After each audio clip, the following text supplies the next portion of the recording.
բարձր թիվը, որ մենք ունենք, որը կվերաբերի պատրիարքության տվյալներուն։ Մենք այդ ընդհանուր թիվը ունենք, սակայն մանրամասնությունը արխիվի մեջն է։ Ամեն արխիվը լման դուրս չէ, էջեր կան արխիվ է, որ կոպի եղած է կամ բան եղած է։ Բայց նաև նկատի ունեցիր, որ ասիկա Օսմանյան գայսրության մեջ եղող հայերու թիվն է, հայերու ընդհանուր թիվը չէ, որովհետև ադոր մեջը ռուսական գայսրության մեջ է։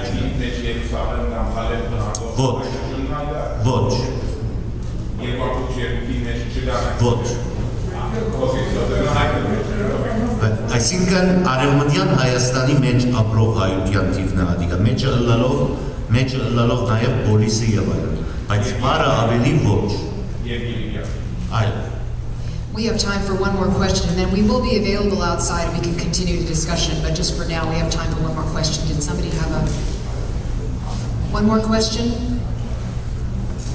Yes. One comment, basically, that Armenians were massacred or persecuted in their own homeland versus the Jewish massacre or Holocaust. Armenians were in their homeland, but the Jews were living outside of the... That's why I like to call occupied Western Armenia and not Eastern Anatolia. Anatolia in Greek means east. And the Turks very wisely have chosen to translate Anatolia to Anadolu. Eastern Anatolia is a complete nonsense, geographically speaking. I believe Suprasad is going to give some closing remarks. Could I ask you to come up? Let's acknowledge Mrs. Karayan. Let's acknowledge her.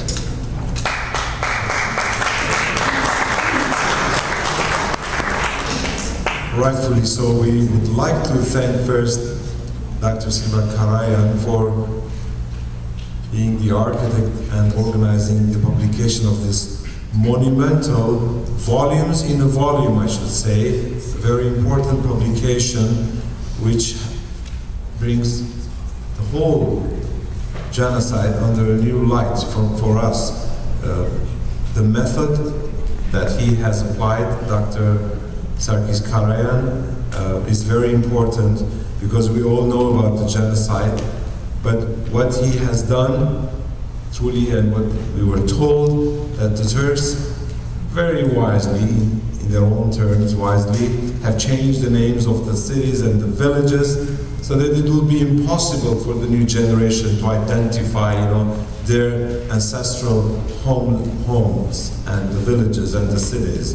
And I think tonight's presentation of the publication of the book entitled 4,000 Towns and Villages Armenians in Ottoman Turkey 1914, a Geographic and Demographic Gazetteer, is important for us, and it is time also for us to pay tribute to your beloved husband, Dr. Sarkis Karayan, and your beloved father, dear Zela. Zela made an important note at the beginning as she was making the opening remarks that her father was a researcher.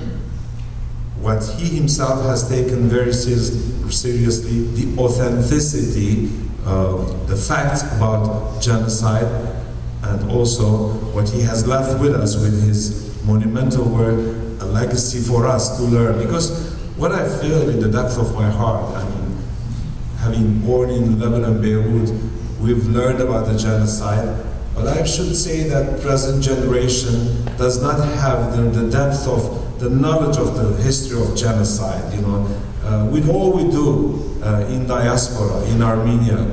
Unfortunately, academically, we are not well informed about the historical facts, and that is vital. And I'm also eager to see that the schools are not closed anymore on April 24. That day should be a day specifically to teach the history of the genocide. And what Dr. Monjan has said, that core books should be available in the schools, because what I see that yes, some parents, they encourage their children to participate in activities dedicated to the Armenian genocide. But most of the parents, they take that as a day of vacation. It's not a day of vacation. That should be a day of remembrance, day of learning, a day to stay in school and have, reading sessions about the Armenian genocide. And I think this should be also the message coming from tonight's, special event, I should say. I take this very seriously. I've attended many evenings dedicated to the Armenian genocide, but this itself is very important. This was an educational session for us all, to attend and to learn from academics, and also to make a commitment. Just a few days ago, as Dr. Karayan was also at Bacen Tamar School, one of the young students, I was bombarded with many questions. One of them asked me, what is the purpose of life? Obviously to live a meaningful life. The late Sarkis Karayan certainly has lived a meaningful life. He has left us with a very valuable legacy. This volume, as I said it, volumes in one volume. I think we will cherish this as a treasury, and it will open many new doors to better understand as to what actually has happened in the history of humanity, in our history as the Armenian nation. I personally would like to extend a very special thank you to all those who have been engaged in the preparation of tonight's presentation of the book. Dr. Carla Blvd as the MC for the evening, and our panelists, who have enlightened us, and I want to thank them one by one. Of course, Dr. Ara Sarafian, all the way from London, to be here with us, Dr. Garabet Momjan, Crispin Brooks, and Dr. Garbis Deryayan.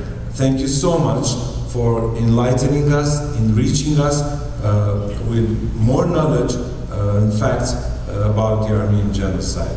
Մենք վահենք բնականորեն հիշադակը մեր սուրբ նահատակներու, բայց դա բավական չէ, մենք մեր կատարելիքը պետք է որ կորզնականացնենք։ Այս գիրքը ուրիշ բան չէ, եթե ոչ մարտահրավերն է մեզի, ավելի խորը գիտակցության սորվելու, սեփականելու մեր պատմությունը։ Եթե մենք չենք գիտեր մեր պատմությունը այնպես ինչպես որ է, մենք մեր դիմացինին ոչ հային երբևէ չի կարողանանք համոզել եւ սորվեցնել այն ինչ որ դերի ունեցած է պատմության մեջ։ Եկեք իրականությունը խոսենք, փաստն այն է, որ աշխարհը լսած է ցեղասպանության մասին, բայց հայ հետագավին համոզեցուցիչ սևով լման փաստարկություններով չէ գրծած ցեղասպանությունը ներկայացնել։ Այո, առանցին հատվածներով մենք գրծած ենք պատկերներ ցույց տալ, ողբերգությունը այնից որ դերի ունեցավ 20-րդ դարում ժողովրդի պատմության մեջ, մեր ազգի պատմության մեջ,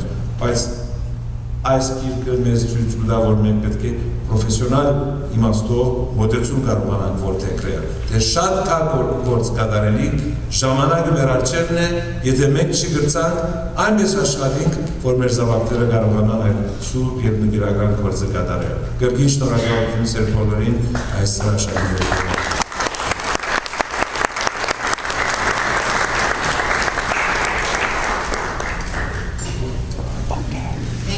And the book is back on the back table if you're interested in looking at it. Thank you very much.